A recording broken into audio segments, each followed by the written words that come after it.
अल Qadir trust case के हवाले से बड़ी खबर आ रही है इस वक्त। अलीमा खान और अली अमीन गंडापुर खुश और लतीफ खान खुश दिखाई दे रहे हैं। बड़ी खबर आ रही है, अलीमा खान और अली अमीन गंडापुर इमरान खान की रिहाई को लेकर बड़े पुरुमीद है। और इस वक्त बड़ी खबर आ रही है इस्लामाबाद हाई कोर्ट से, बराह रास्त बनाकर देख सकते हैं विक्ट्री का निशान बनाया है यहाँ पे लतीफ खोसा साहब ने भी। ये देखना है कि पहले बनाया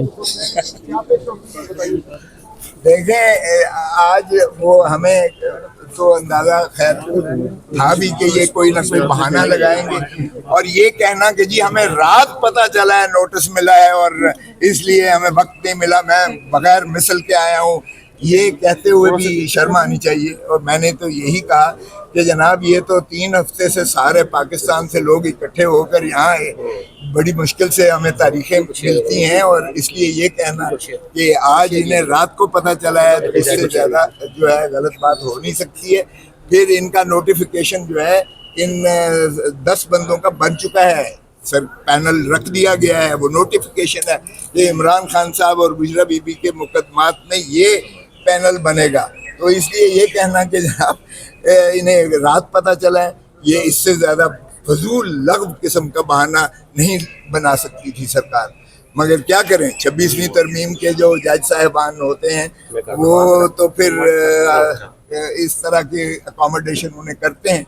लेकिन ये तयशुदा बात है, मैं आपको वासिक यकीन वासिक बताता हूँ, जिस दिन ये केस सुना गया उस दिन ही इंशाअल्लाह आप देखेंगे। ये कहे कि जिस दिन भी अदलिया आजाद हो गई उस दिन कोई भी केस नहीं है। गंडापुर साहब अदालतों से तो इंसाफ होता नजर नहीं आ रहा। खान साहब को क्या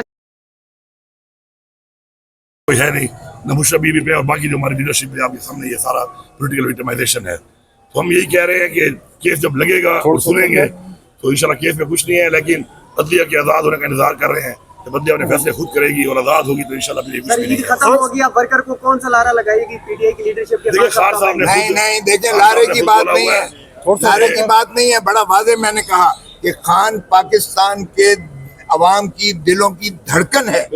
आज सारा पाकिस्तान मुंतज़िर था कि आज खान को मुखलसी मिलेगी इस केस में, लेकिन आपने कौम को मायूस किया है। आप इसलिए जो है इसमें सुने और इंसाफ कीजिएगा।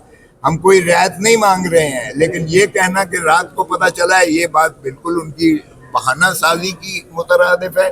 और ये जो है इतने अरसे से हमने जिस अंदाज से चीफ मिनिस्टर साहब खुद मौजूद होते थे, बाहर आपको सामने है धरना दे के, उनकी बहनें मौजूद होती थी, पाकिस्तान से सारा। आज भी मैंने कहा कि हमारे जो है कारकुनान और मोहब्बत करने वाले खान से मौजूद हैं, आज भी सारे पाकिस्तान आज भी आए हुए हैं, पिछले हफ्ते भी आए थे, उससे पिछले हफ्ते भी आए थे। ये 1 महीने से तसलसल से जो तारीखें जिस अंदाज से पड़ी हैं आपके सामने है, सारा मीडिया इसको देख। सर आपने जरगे में शिरकत की, वहाँ पे कोई गुफ्तगू हुई इमरान खान साहब के वाले से? मैंने कल बता दी है बड़ी तफसील में एक दफा। मसला ये है कि आप लोग हर बंदा कहता है कि मेरे मोबाइल पे मुझे ज़्यादा बयान दो, ऐसा नहीं हो सकता ना कि हर बंदा कहे कि मुझे मेरे मोबाइल पे मुझे ज़्यादा बयान दो। कल मैंने तफसील में पूरा बयान दिया है, वो वीडियो नहीं मेरी दी इन्होंने, तो मैंने बड़ी तफसील से वो सारी बात की है, वो सारी बात कोर्ट हो चुकी है, वहाँ से आप ले लें।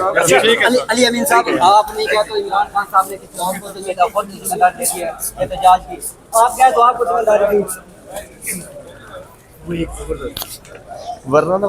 खुसूसी मनाज़रा है इमरान खान के केस को लेकर इस वक्त के, जहाँ पे अली अमीन गंडापुर और साथ लतीफ खोसा साहब यहाँ पे गुफ्तगू आपने सुनी है इमरान खान की रिहाई को लेकर। इस वक्त बैरिस्टर गौहर भी सामने आ रहे हैं, उनसे भी मुख्तलिफ सवालात करते हैं।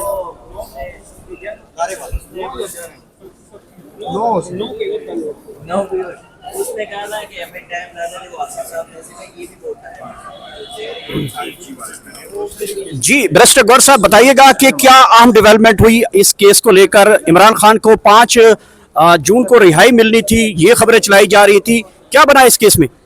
देखो आज इतनी डेवलपमेंट तो ज़रूर हुई है कि चलो अदालत ने एक डेट फिक्स हमें दी है और नेक्स्ट 11 तारीख की डेट दी है। ऑब्वियसली 10 तारीख वर्किंग डे और 11 तारीख को होगी। अदालत ने ये भी ऑर्डर कर लिया कि प्रोसिक्यूशन अपने जो टीम है उसको फ़ौरन नोटिफाई करे विद इन 7 डेज़, और उसके बाद इस केस को टेकअप हो जाएगा। हमें उम्मीद थी आज इनकी टीम मौजूद होती और ऑब्वियसली केस अर्गो होता, तो इस केस में तो कुछ जान नहीं है, वैसे भी बड़ा अरसा हो गया तो रिहाई मिल जाती। लेकिन इन एनी केस उम्मीद है हमें इंशाअल्लाह ताला 11 तारीख को देखते हैं कि टीम आई हुई थी। प्रोसिक्यूशन कोशिश यही करती रही है, एक केस के बाद दूसरे, दूसरे के बाद तीसरा, और तारीख़ों पे तारीखें ले रहे हैं। तो इसीलिए आज भी उन्होंने डेट ली है, कोई आखिरी दिन पे नहीं है, लेकिन हमारी सस्पेंशन की रिक्वेस्ट है और उम्मीद है कि इंशाल्लाह ताला। आज जब समाज शुरू हुई तो मीडिया के जो नुमाइंदान थे उनको भी रोकने के लिए डिप्टी रजिस्ट्रार खुद दरवाजे पे मौजूद थे। क्या समझते हैं कि ये क्यों इस तरह की चीज़ें ये कर रहे हैं, क्या डर है? देखिए, मुझे नहीं अंदाज़ा कि कोर्ट की क्या प्रोसीजर है, वो मीडिया को कहाँ तक रोकते हैं, कहाँ तक नहीं सारे रोकते। जब भीड़ रूटीन में रिपोर्टर्स नहीं हैं, वो देखा रूम में मैंने तो रोस्टम पे देखा, कुछ लोग तो खड़े थे। डॉक्टर साहब ये बताएं कि आज सलमान सफ्दर साहब का फोकस सिर्फ बुशरा बीबी साहिबा था, उन्होंने अपने आर्गूमेंट्स में ये कहा, इसकी क्या वजह आपको लीगली मालूम है? नहीं, उनकी तो दोनों केसेस अर्गुअन है और दोनों केस फिक्स होने हैं। पर कहा यह था कि अगर आप टीम लेके आ रहे हैं खान साहब की वजह से, तो जहां बुशरा बीबी का ताल्लुक है उसका तो मेन केस है ही नहीं, उसका तो एडिंग एंड एबटिंग है और उसका तो एविडेंस ही नहीं है, तो इसलिए सिंपल केस है और सजा भी कम है। तो चलो उन्हीं को तो आप सस्पेंड कर दो, इस तनाजुर में हुआ था, अदरवाइज दोनों केसेस। आपका वर्कर बड़ा पुरजोश था कि ईद पे खान का बह रहेंगे, अब लीडरशिप अपने वर्कर को क्या कहेगी कि रमजान वाली ईद का वेट करवाएंगे आप? नहीं, इंशाल्लाह ताला हम उनको यही कहेंगे कि देखो तारीख अब मिल गई है, 11 तारीख को इंशाल्लाह ताला होगी।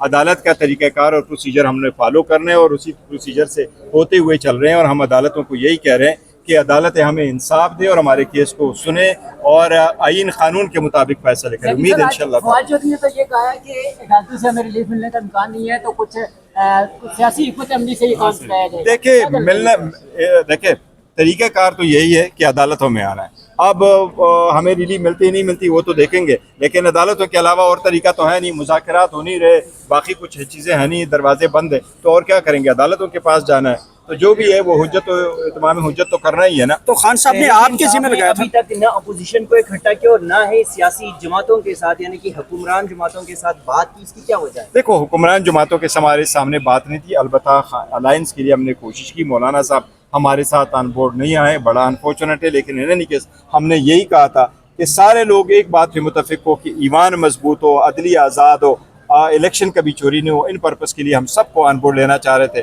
जो लोग ऑन बोर्ड आ गए बहुत अच्छा, जो नहीं आए पाकिस्तान तहरीक इंसाफ अपना जो तहरीक है वो चलाती है। एहतिजाज का क्या प्लान है अभी तक? वो खान साहब ने कहा कि वो खुद लीड करेंगे और खुद ही प्लान देंगे। पहले भी देखो, एक चीज़ आपको बड़ा क्लियरली कहूँ, पाकिस्तान तहरीक इंसाफ इलेक्शन जीती 8 तारीख, उसके बाद आज तक जो प्लानिंग हुई है, चाहे वो प्रोटेस्ट है, चाहे रैली है, चाहे जलसा है, चाहे वो जलसा इस्लामाबाद में था, चाहे वो स्वात में था, चाहे वो मानसहरा में था, चाहे सवाबी में था, चाहे लाहौर में था, चाहे इस्लामाबाद में था, कहीं भी था, इवन वेन्यू भी अगर उन्होंने रखा है, ये सारे खान साहब ने दिए। बड़े सारे लोगों की ख्वाहिश थी कि वो उनको लीड करे, कोई कराची से लीड करे, कोई इस्लामाबाद से लीड करे, कोई लाहौर से लीड करे, कोई KPK से लीड करे। ये सिर्फ और सिर्फ खान साहब ने दे दिया था कि अली अमीन गंडापुर साहब करेंगे। अब खान साहब कह रहे हैं वो खुद डायरेक्शन देंगे और वो डायरेक्शन आएंगे और उमर अयूब खान साहब लोगों को रिले करेंगे